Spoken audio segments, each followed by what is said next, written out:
Hello, good morning to everyone. Today in this video, I just want to tell you that how I'm using this silicone brush for oil spreading, even if it is useful for the baking purpose. For example, if you're just uh, pasting the butter or spreading the butter all over this cake molds, in that case, these silicone brush will be very useful. And for this roti making, I'm just spreading the oil evenly. The main use of this brush is to spread the oil or the butter evenly, and this is heat resistant also. At I'm not touching directly on the roti, I don't like that type, but I'm using in this way. Let us check on the prices of these brushes online. When the time I purchased this, it was like 220 rupees.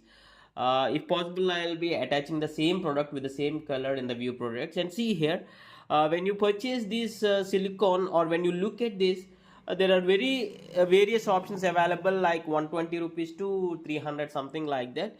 But the thing is, you can check the rating here. This is 4.3. Yeah, the brush which has the highest rating, you can go for that. Even if you want to use it, means if you are the person who do cooking on baking, and you want even spreading of oil, or if you want to use less oil, this will be useful. Coming back to the video, in this video I personally felt using this brush is pretty useful.